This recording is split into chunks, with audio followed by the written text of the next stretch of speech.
বাংলাদেশ নৌবাহিনী তাদের একটি নতুন নিয়োগ বিজ্ঞপ্তি প্রকাশ করেছে, যেখানে তারা নাবিক ও এমওডিসি পদে 2025 ব্যাচের তরুণদেরকে যোগদান করবে। শুধুমাত্র অনলাইনের মাধ্যমেই আবেদনটি করতে পারবেন। সেই ক্ষেত্রে পদের নাম ও যোগ্যতা সম্পর্কে আমি আজকে আলোচনা করব। পদের নামগুলো হচ্ছে ডিইউসি সিম্যান কমিউনিকেশন টেকনিক্যাল, যে পদে 329 জনকে নিয়োগ প্রদান করা হবে।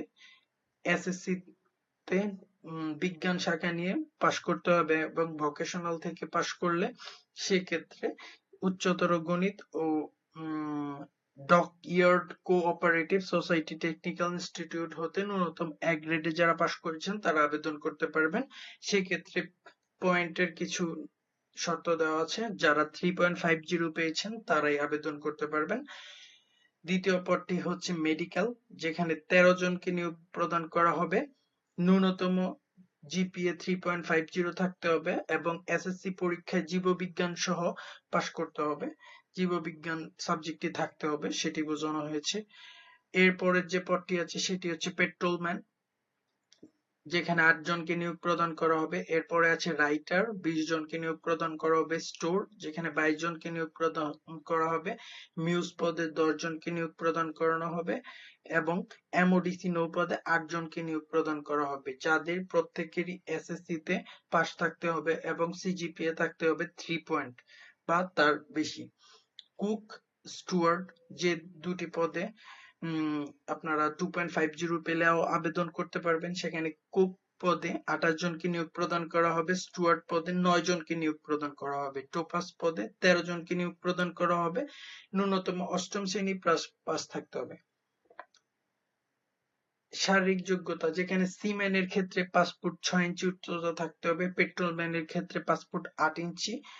এছাড়া অন্যান্য শাখায় communication technical, medical, writer, store, মিউজ, কুক, স্টুয়ার্ড, টোপাস, যে পদগুলোতে পাসপোর্ট 4 হলেই আপনারা আবেদন করতে পারবেন। এমওডিসি নৌপদের জন্য পাসপোর্ট 6 ইঞ্চি থাকতে হবে। বুকের মাপ স্বাভাবিক অবস্থায় 30 এবং প্রসারিত অবস্থায় 32 থাকতে হবে। ওজন বয়স অনুযায়ী। চোখের দৃষ্টি ভালো থাকতে হবে, 6/6 থাকতে হবে। অন্যান্য শর্তাবলী যেগুলো আছে সেগুলো নিয়ে এখন আলোচনা করব। যেখানে প্রথমেই দেওয়া আছে বাংলাদেশি পুরুষ নাগরিক হতে হবে, সাঁতার জানা আবশ্যক, অবিবাহিত, বিপত্নী, তালাকপ্রাপ্ত। অবিবাহিত প্রার্থীরা এখানে আবেদন করবে, বিপত্নী ও তালাকপ্রাপ্তরা করতে পারবেন না। বয়স 1 জানুয়ারি 2025-এ 17 থেকে 20 হতে হবে নাবিকের ক্ষেত্রে এবং এমওডিসি নৌয়ের ক্ষেত্রে 17 থেকে 22 পর্যন্ত আবেদন করতে পারবেন। অযোগ্যতার ক্ষেত্রে যেগুলো আছে, কারো নামে যদি কোনো মামলা থেকে থাকে তারা আবেদন করতে পারবেন না। কোনো সশস্ত্র বাহিনী থেকে বহিষ্কৃত হলে আপনারা আবেদন করতে পারবেন না। দ্বৈত নাগরিকতা থাকলে আবেদন করতে পারবেন না। সশস্ত্র বাহিনীতে প্রশিক্ষণ চলাকালীন স্বেচ্ছায় চাকরি ছেড়ে দিলে আপনি আবেদন করতে পারবেন না।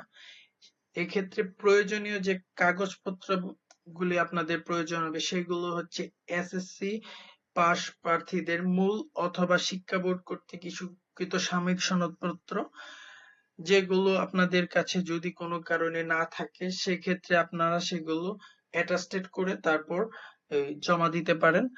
সেক্ষেত্রে মূল মার্কশিট, মূল রেজিস্ট্রেশন কার্ড, অ্যাডমিট কার্ড, শিক্ষা প্রতিষ্ঠান স্বাক্ষরিত প্রশংসাপত্র, এগুলো আপনার অ্যাটাস্টেডের মাধ্যমে জমা দিলে সেগুলো গ্রহণযোগ্য হবে। এখানে আর তেমন কিছুই মনে হয় না আলোচনা করার আছে। এখানে যে ব্যাপারটি পরবর্তীতে আসছে সেটি হচ্ছে আবেদন করার পদ্ধতি। তো আপনারা যারা আবেদন করতে চান তারা প্রথমেই জয়েন নেভি যে ওয়েবসাইট আছে ওদের অফিসিয়াল, সেটিতে চলে যেতে পারেন।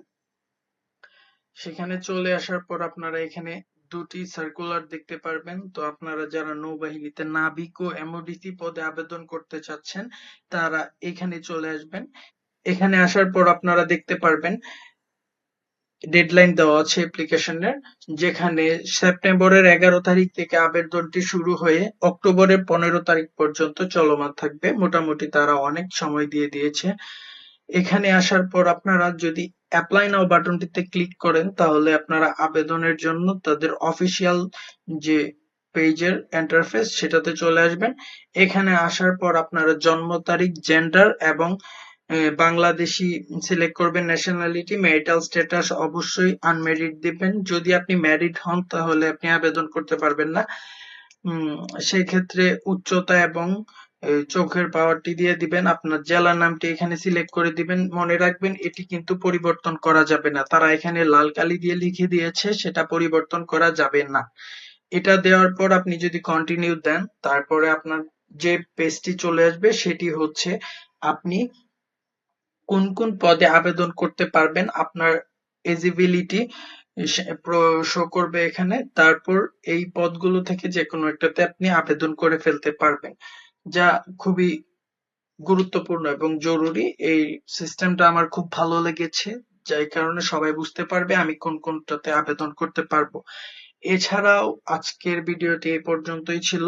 আমি আবেদন পদ্ধতিটি আপনারা যদি দেখতে চান তাহলে আমাকে কমেন্টের মাধ্যমে জানান, তাহলে আমি আপনাদেরকে আবেদনটি করে দেখিয়ে দেব লাইভ, যার মাধ্যমে আপনারা নিজেরা আবেদনটি করে ফেলতে পারবেন। আজকের এই ভিডিওটি এতটুকুই ছিল, আশা করি সকলের ভালো লেগেছে। আপনার ভিডিওটি যদি হেল্পফুল মনে হয় আপনার বন্ধুদের সাথে শেয়ার করবেন অবশ্যই, এবং আমার চ্যানেলটি সাবস্ক্রাইব করবেন। ধন্যবাদ সবাইকে।